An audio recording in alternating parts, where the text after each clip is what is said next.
Bank account में कितना cash जमा कर सकते हैं? 10 लाख तक की अमाउंट सेफ है या इनकम टैक्स का नोटिस आ सकता है? आज जानेंगे सच्चाई। नमस्कार मित्रों, मैं हूं Rajesh Kandoi, tax expert, financial consultant और आपकी टैक्स कंप्लायंस यात्रा का भरोसेमंद साथी। आप देख रहे हैं मेरा YouTube channel CA Rajesh Kandoi, एक ऐसा चैनल जहां टैक्सेशन और फाइनेंस जैसे कॉम्प्लेक्स टॉपिक्स को लॉजिकल इंसाइट के साथ हम आपके लिए बनाते हैं आसान, साफ और सीधा, आपकी अपनी भाषा में। आज का हमारा सवाल है कि बैंक में कैश कितना जमा कर सकते हैं? 10 लाख तक कैश जमा करना इनकम टैक्स के नोटिस के हिसाब से सेफ है या नहीं है? क्या एक से ज़्यादा सेविंग अकाउंट एक व्यक्ति मेंटेन कर सकता है क्या?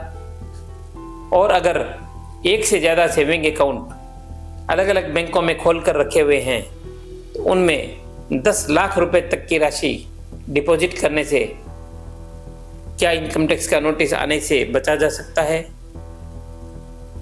क्या आप जानना चाहते हैं कि कैश ट्रांजैक्शंस के बाद बैंक वाले इनकम टैक्स डिपार्टमेंट को आपकी इंफॉर्मेशन कब भेजते हैं? क्या आप जानना चाहते हैं कि एक इंडिविजुअल पर्सन एक से ज़्यादा सेविंग अकाउंट रख सकता है क्या? क्या 10 लाख की जो लिमिट है वो एक इंडिविजुअल सेविंग अकाउंट के लिए है या फिर आपके जितने भी बैंकों में जितने भी अकाउंट है उन सबको मिलाकर एक कंबाइंड आपकी 10 लाख की लिमिट है? क्या आप जानना चाहते हैं कि करंट अकाउंट और सेविंग अकाउंट इन दोनों की लिमिट अलग अलग है या एक है? तो बने रहिए इस वीडियो के अंत तक, इस वीडियो को पूरा देखिए, क्योंकि आज हम एसएफटी रिपोर्टिंग से लेकर पेनल्टी तक सब कुछ जानेंगे और आपको आज मिलने वाला है एक ऐसा कैश ट्रैकर टूल जो फ्यूचर में आपको इनकम टैक्स की स्क्रूटनी से बचा सकता है और वह भी बिल्कुल फ्री। क्या एक व्यक्ति मल्टीपल सेविंग अकाउंट्स ओपन कर सकता है? जी हाँ, कानून में ऐसी कोई लिमिट नहीं है। सेविंग अकाउंट की संख्या पर कोई प्रतिबंध नहीं है। आप अगर चाहें तो 50 बैंकों में 50 सेविंग अकाउंट खोल के रख सकते हैं। हालांकि कंप्लायंस के व्यू पॉइंट से और ज़्यादा अकाउंट्स होने से कन्फ्यूज़न क्रिएट होकर और स्क्रूटनी की वजह बन सकते हैं, इसलिए हम आपको रिकमेंड करेंगे कि आप जितनी आवश्यकता हो उतने ही बस 1 या 2 सेविंग अकाउंट मेंटेन करें। अगला क्वेश्चन आता है कि क्या 10 लाख की कैश लिमिट, 10 लाख की कैश डिपॉजिट और कैश विड्रॉवल की लिमिट जो है वो सिर्फ एक सेविंग अकाउंट के हिसाब से पर सेविंग अकाउंट कैलकुलेट की जाएगी या फिर आपके एक पेन पर जितने भी सेविंग अकाउंट है उन सब पर कैलकुलेट की जाएगी?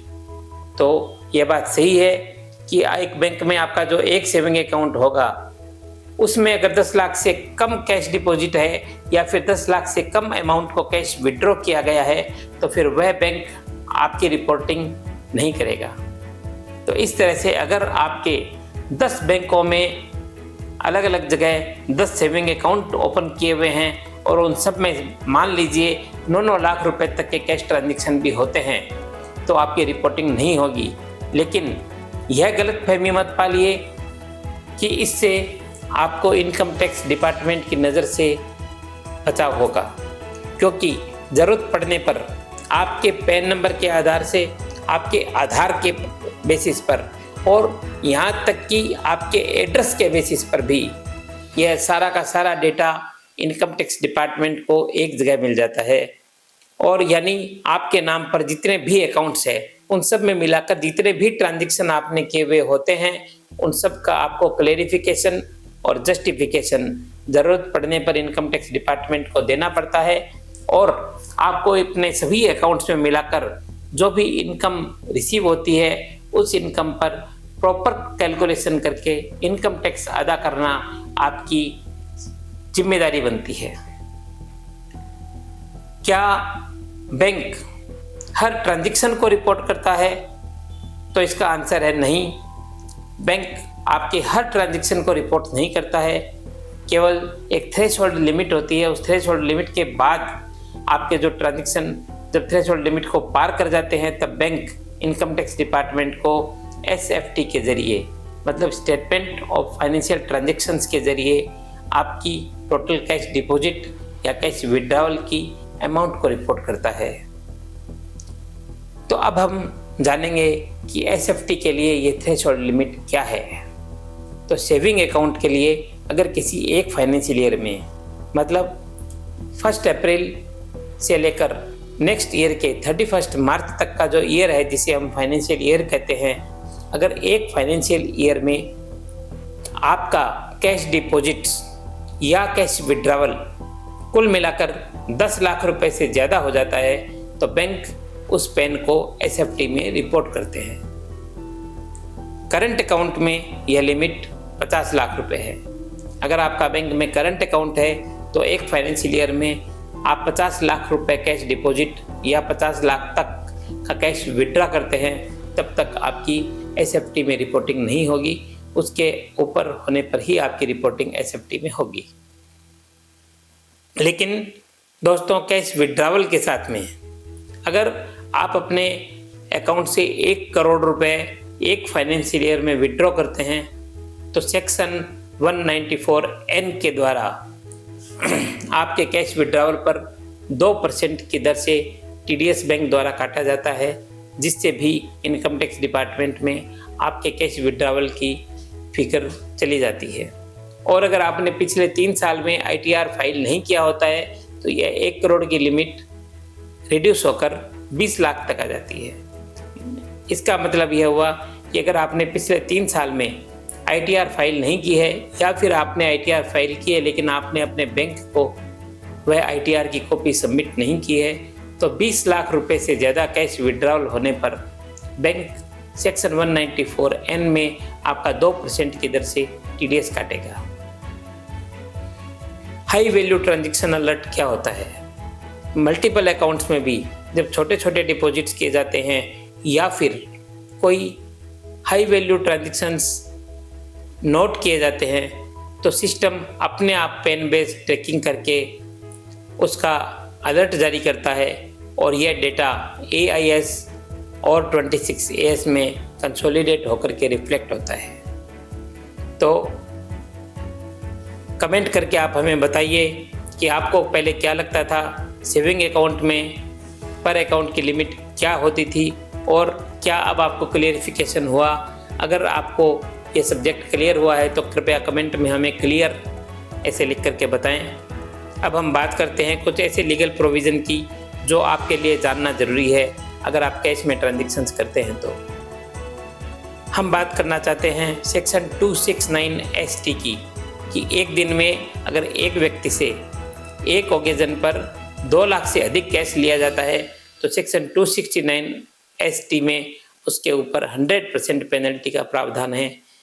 अगर आपने किसी व्यक्ति से 2 लाख रुपए या उससे अधिक कैश एक दिन में एक ओकेजन का या एक ट्रांजैक्शन के अगेंस्ट में रिसीव किया है तो उस पर 100% पेनल्टी एप्लीकेबल हो सकती है। सेक्शन 69A, अगर आपने बैंक में कैश डिपॉजिट किया है जो सोर्स अनएक्सप्लेन्ड के द्वारा आपके पास में आया हुआ है, जिसका सोर्स आप नहीं समझा पाते हैं, तो उस पर भी आपको 60% टैक्स प्लस 25% सरचार्ज और 4% सेस, मतलब कुल मिलाकर 78% टैक्स लायबिलिटी आपकी उसमें बन सकती है।